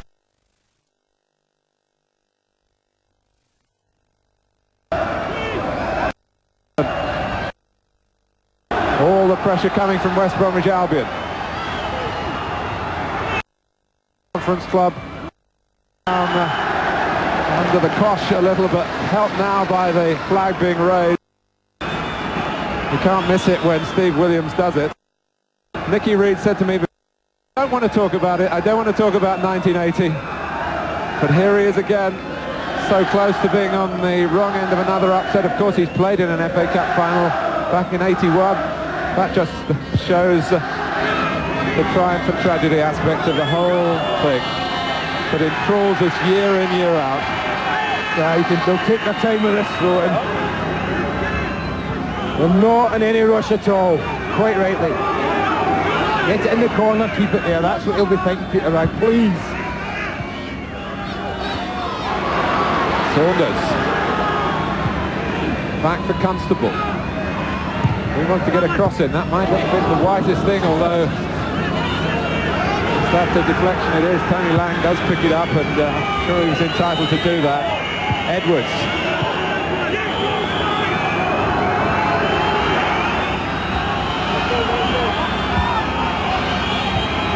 90 seconds added on.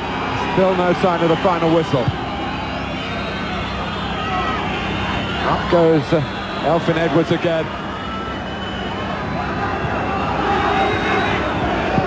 Lang has got to hammer it as far forward as he can. There it goes. Billy Barr, eye on the ball. Didn't get to it first time. Foot raised, dangerous play by Ian Hamilton. 3 centre-halves have performed heroics, I think, today for Halifax. We really have. Edwards, Barr and Boardman, all at different times. They've all contributed. Very important interceptions, very important headers, very important tackles.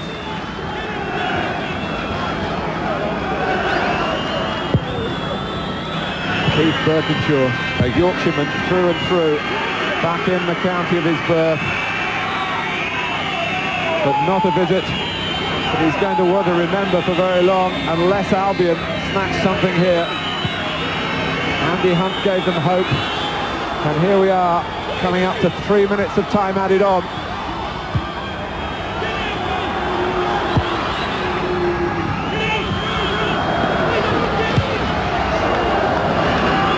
There's a buccaneering run here from the piratical figure of Sean Constable.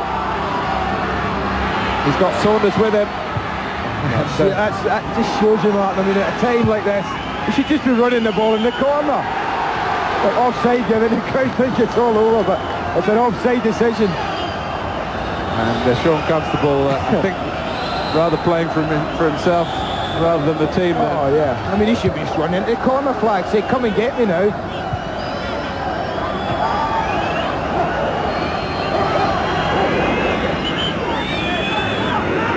So, Elfyn Edwards spots the ball up for a free kick that the Halifax fans hope will be the last touch of the ball in the game. But it's not. Constable. Play on, signals Alan Flood, the referee. That's another great header by Edwards. How many of them we've seen, particularly in the second half. Peter Ragg down there shouting at the referee. It must be time up. It is! Halifax Town salute a famous victory in the first round of the FA Cup, and Peter Ragg, a past master at producing non-league teams capable of slaying the Giants, has done it again. It started so well with Jason Peake's early goal. A second through Steve Saunders. Halifax so happy at half-time. And then having to suffer in the closing stages after Andy Hunt had bravely clawed one back for West Bromwich Albion. And Halifax, with a history full of hardship, have rarely had cause for celebration like this. The club that was kicked out of the Football League in May are in the hat for the second round of the FA Cup, with First Division West Bromwich Albion left in their wake. A wonderful afternoon here in West Yorkshire.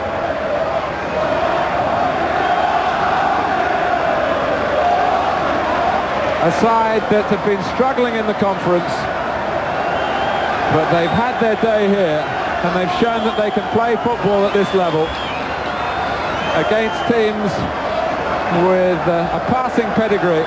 But West Bromwich Albion, with this dreadful away record in their division, so much higher up the football pyramid, have shown that they're there for the taking, and Halifax, Andy, few would begrudge them these special moments of triumph. Welcome to the FA Cup, anyone who's unsure of what this trophy's all about. You won't see greater joy, Martin, at Wembley next May than you're seeing here from these Halifax players and management team. This is what the trophy is all about. This is their semi-final.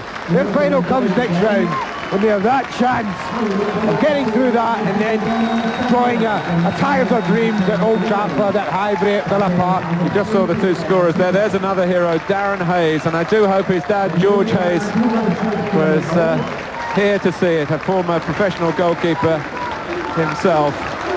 Peter Ragg plotted the downfall. He went to see Albion a couple of times. He saw them at Tranmere when they put on a similar sort of performance here as here when they began the game well and fell away. Steve Saunders, whose goal settled it in the end. The scorer's there with the man who masterminded it all. Next one for the Albion.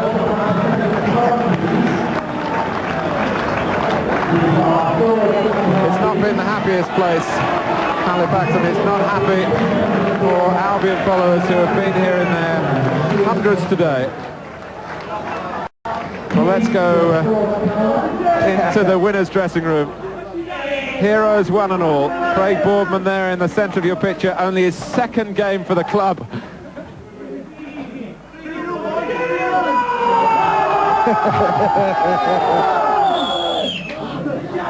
We did see this was the first round.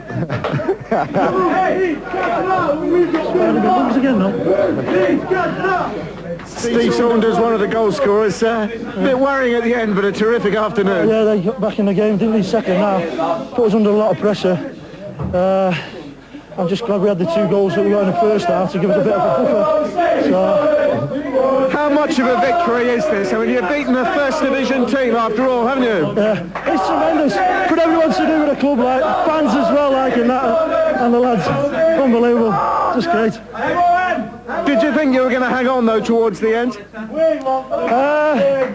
I don't know, really. I wasn't thinking about that. I was just waiting for that whistle to go at the end. Your goal was a wonderful goal, though. Great reverse pass from Jamie Patterson. Oh, yeah, Jamie did great for the goal. I mean, I saw him. Usually don't pass him, you see, so it was just nice to get a pass off him. Have you guys nose on? Let's bring in the other goal scorer, Jason Peake, as well. Terrific match, this, wasn't it? Yeah, we had to work hard for the result, but I think we deserved it in the end. All the hard work we put into the game. What was the atmosphere like? Oh, amazing. We've had anything like this for years and years at this club. Hopefully the fans enjoyed their game. I think we can show you your goal as well, because it started Halifax on their way. Here we go. Here's the goal. Here's the goal. I'm in it. Another one.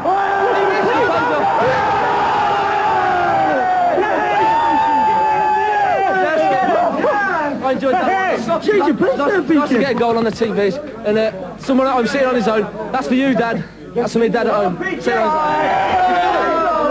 I think this party's going to go on all night, isn't it? Yeah, I better have a word with Mrs. first. I think we can show you your goal as well, Steve.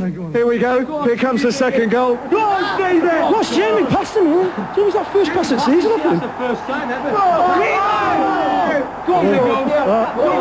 I'll draw the keeper. Watch me draw the keeper now.